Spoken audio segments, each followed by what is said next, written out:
Today, we're going to talk about what are the communication strengths and weaknesses of confident people. How in the world does the way you communicate impact your relationships, careers, and your personal growth?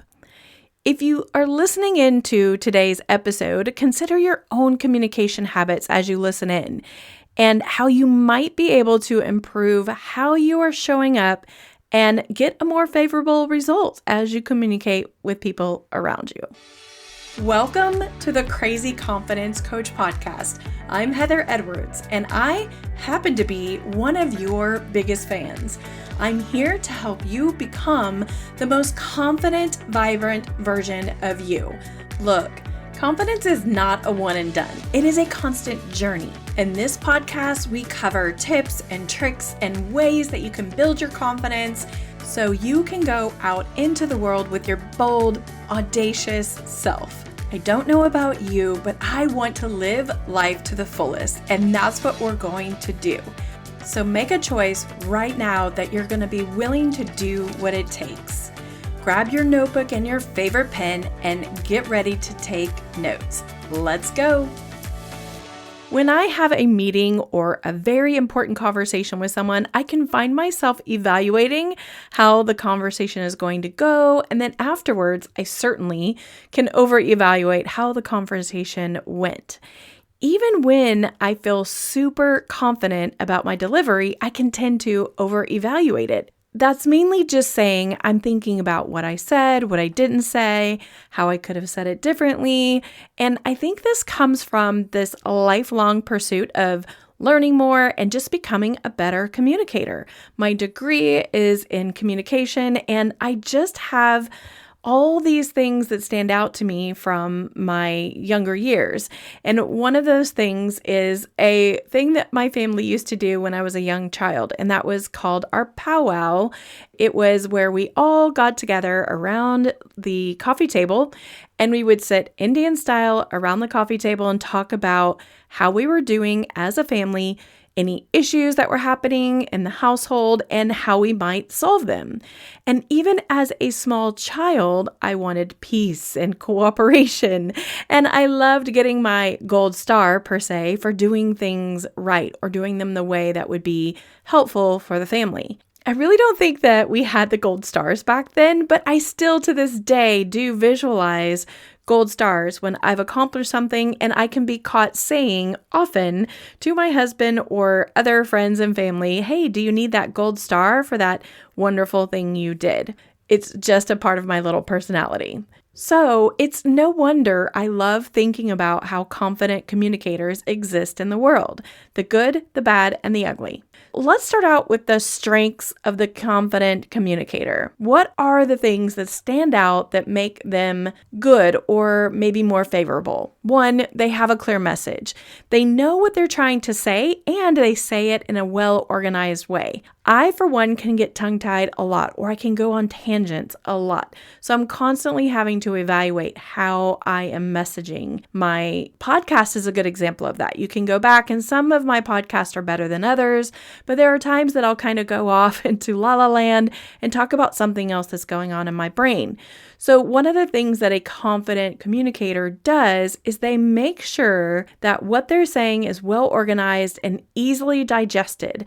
Anytime you're able to prepare before you're speaking and summarize your thoughts before you get on stage or before you have that difficult conversation with your husband or your manager, it's really, really good to have a goal for what is going to be communicated. And make sure that you make it a good practice for yourself to always try to do that when it is possible. Another thing that is really common with individuals who are confident communicators is they listen attentively. They don't just listen, but they're listening to others and they help that person feel valued and understood. They're not just thinking about how they're going to respond. They engage by asking people questions as a follow-up, and that helps kind of engage that person and make them feel like they're being heard. You might have heard the phrase, "what I heard you say," and that is a good phrase to kind of summarize something for someone if you were questioning your understanding of it. But be careful with those kinds of things because they can also make someone feel as if you're doing it as kind of not being real. So consider that as you're speaking to them. The next thing is that people who are great communicators and confident about it, they are assertive. Keep in mind, there is a real balance between being assertive and being aggressive, and the confident communicator knows the difference. They're able to express their opinions in a respectful way without being offensive, or the opposite, without being too passive. Using I feel or I think may help you frame a thought in a way that is assertive, and it may help you take ownership of anything that you might be able to be communicating. Now, the thing is that when you start saying, when you're communicating and you say you are, or you, whatever, and follow that up, oftentimes that comes across as aggressive. When you're speaking to someone, especially if you're in a heated conversation or you're communicating something that you want people to really engage with, be careful that you're using you are or defining what somebody else is saying or doing in a way that comes across aggressive versus being more assertive and telling how you're thinking and feeling and taking ownership of it by saying, I feel or I think. The next thing that a confident communicator absolutely does is they utilize body language appropriately. They'll use eye contact, they open their posture, they stand up straight, and they engage in appropriate expressions that enhance the message along the way. In other words, they aren't frowning when they're telling a story about the party or a celebration that they were having. You want to draw people in with hand gestures or facial expressions, and by using a body stance that's powerful yet approachable. So thinking about all of those things, that confident communicator comes by the communication, the words coming out of their mouth, of course, and also matching body language appropriately. The last thing they do very, very well is that they're empathetic. A confident communicator is able to connect through building trust and rapport with other people. Usually, this is something that comes natural to people, but this can also be practiced. If you don't know how to do this, if you don't know how to be empathetic, or if you struggle with this, don't fret, you can get better at it. One quick way that I share with some of my clients on how to connect, like within a networking meeting or connect with in-laws or loved ones that they're just not connecting with, is through asking questions that are open-ended questions instead of yes or no questions. So here's what I mean. When you ask somebody, do you like to hike? Their answer is yes, versus, or no, it could be no, sorry. But what if you asked an open-ended question like, what do you like to do in your spare time? You're going to get information from the person you're trying to communicate with, and you will have the time to be empathetic and really connect and learn more about them and get to know them. Believe it or not, people really feel more connected to people who they have talked a lot about themselves to. There's so much research that goes into this, and believe it or not, that's the truth. They feel less connected with people that they listen to that other person talk the whole time. So if you are talking the majority of the time when you are with people, they're probably not seeing you as someone who's empathetic and someone who is connected to them. So that is a tip you can use to build your confident communication skills, is actually asking questions and engaging with people and letting them talk more so you can learn more about them. So now that we've talked a lot about those positive attributes to being a confident communicator, we're going to talk about the opposite of that, because even a confident communicator can get better by practicing and evaluating what they could do better. So let's talk about the weaknesses. What are those weaknesses of a confident communicator? Some of these things that are listed here are absolutely things that I have done before. So if you see yourself in what I'm getting ready to talk about, don't fret. It's no big deal. Again, you can get better. But I am curious, do you think you have done any of these a time or two? So as I talk through them, pick out the things that you have done. Some confident communicators may simply come across as overconfident. And how are they doing that? They're dominating the conversation. I went to a networking meeting one time. There were a table of 6. There were probably 7 or 8 tables, but I was at a table of 6 people. And the one particular person at the table dominated the conversation. And this one exercise we did, everyone was supposed to get to talk around the table. And I was the sixth person and I didn't get to talk at all. I didn't get to introduce myself because one person kept interrupting people and kept adding to other people's elevator speech. So it was really, really frustrating. And it was interesting because he came across very confident, but he completely dominated the conversation and dismissed other people there unintentionally. So keep in mind, this could be a negative part of being confident. One other weakness or perceived weakness of a confident communicator could be not catching social clues. Confidence can lead to overlooking subtle emotional signals from other people.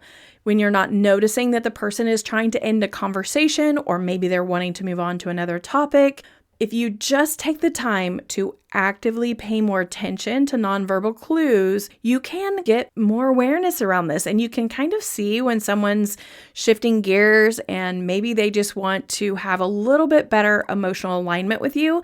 And maybe it's the topic, maybe it's the situation, maybe it's just that they want to be talking instead of listening to you. Whatever it is, take time to get really good at watching nonverbal cues that somebody is giving you when you're having a conversation.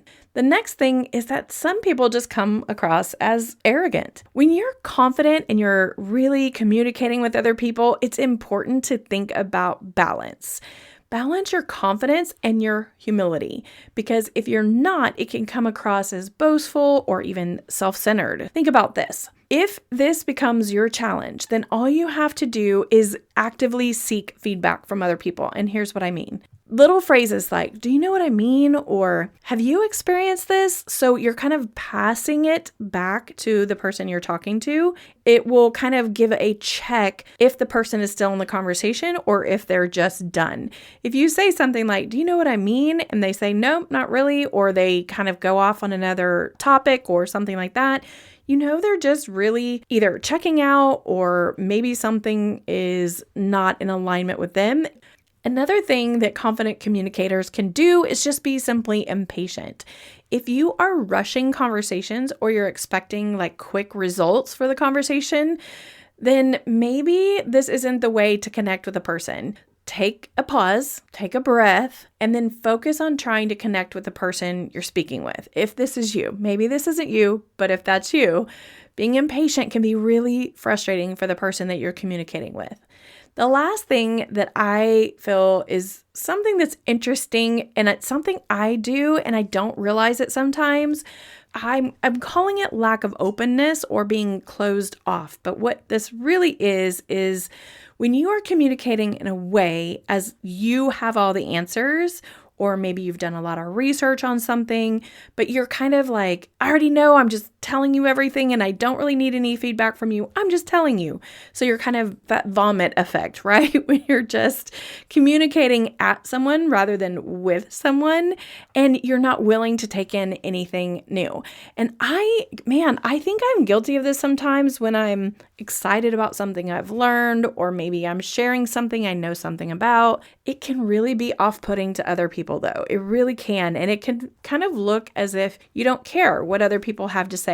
And although that could not be true, you're just being confident about what you're communicating about. It's just something that you want to be more aware of and want to really think about and be conscientious of. A great way to prevent this is to set an intention before you get into a conversation. Learn to focus on collaborating. What that looks like is just, again, asking questions, checking in, and not controlling all the information or controlling the conversation. Be good at sharing your knowledge, but also being good at being open to what other people have to offer you. Honestly, I have to challenge myself to be quiet sometimes and listen to other people. And I think it's just because I really love talking, i.e., I'm doing a podcast. I get excited. I get excited about things that I want to know more about. I get excited about things that I've learned about that I want to share with the world. So I have this habit of just kind of spilling it all and spilling my guts to other people who I think might appreciate information. Here's what I've started to do. I've started to think, is it really relevant to the person I'm speaking to? Is it something they're interested in more information about? In other words, have they asked me for more information, or am I just assuming that they want more information? When I walk away now, I always evaluate a little bit how the conversation go. Is there something that I could do differently next time? Is there something I missed? Did I show up, but I didn't really listen? I'm always thinking, how can I get better? How can I be a better communicator? How can I be more confident next time? But how can I use my strengths and enhance or actually build upon my weaknesses? It does not have to be hard to communicate, but it is very intricate. It can change with different people. It can change with situations. The more you practice, the better you'll get. What do you do if you want to build your confidence as a communicator? The most important thing you can do to build your communication confidence is to become more aware. And that goes back to what I was saying, like every time I walk away from conversations or when I have a situation where I am speaking, is I want to just look at my habits. What did I do? And how do I build on the good and work on my weaknesses? So start small, start on one or two things at a time and build your communication skills that way. Practice active listening. Make a list of questions you could ask someone to engage in a conversation. If you have a teenager that you have a hard time getting them to have conversation with you, find things that you know they're interested in and ask them questions. If you have a boss who you are struggling becoming good at communicating with, you might just get more curious and ask questions that are open-ended and get into the conversations with them. Record yourself speaking and analyze. How do you sound? What is your tone? What is your clarity? Are you engaging with body language? Are you kind of doing the opposite of what's coming out of your mouth? So sometimes things don't match and people are picking up on the subtle cues that you don't even believe what you're saying. So maybe you're just off a bit. And it could be that you're uncomfortable. So work on that, and recording yourself or seeing yourself is a great way to kind of evaluate it. It's uncomfortable, but it gives you a lot of feedback. Work on your consistency and practice often, and don't fret about being perfect. Work on connection first, because connection covers a lot of faults, right? When we connect with other people, we couldn't care less if they were perfect in the way they communicate with us.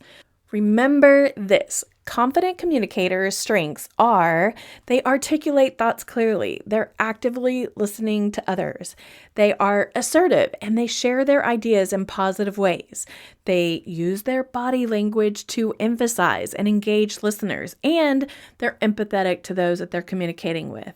But the weaknesses are being overconfident, misreading social cues, coming across as arrogant, or even being impatient with others that they're communicating with. And they tend to be closed or one-side communicators. Think about how you engage as a communicator. Are you confident and are you heavy on the strengths, or do you tend to lean towards some of the weaknesses? So as we wrap this up, I want you to think about how could you improve your communication skills and how can you build your confidence? Communication skills are skills that impact all areas of your life, and they deserve your time and attention. They help you create stronger relationships with family, friends, and coworkers, and they'll also help you feel way more at ease with people you don't know. So if you're lost on what type of communicator you are, let's chat. It's not a big deal. We can grab a discovery call and I can help you figure out what are your strengths, what are your weaknesses, and I can help you create a plan to practice those communication skills so you can become the confident communicator that every single person can be. Think about how impressed you are when you meet someone who's that confident communicator and they command a room, but they seem to be balanced and they always seem to be interested in everyone and they're knowledgeable. You can be that person too. You can be that confident communicator that knows how to work a room, who feels comfortable with people they don't know, and who is absolutely killing it with their confidence. It just takes one day at a time and a little bit of skills. Thank you for joining me today, and I'll see you next week. Thank you for hanging out with me today. I hope you learned something fun. Please take the time to share the episode with your friends. If you haven't already, leave a rating or review. That is so helpful for other people just like you to help find the show. And if you are looking for freebies, I have lots of fun freebies for you at hcedwardscoaching.com, and you can sign up for a discovery call there, or of course, you can sign up for coaching. Again, I appreciate you. I hope you have a very blessed week. See you next week. Love you big.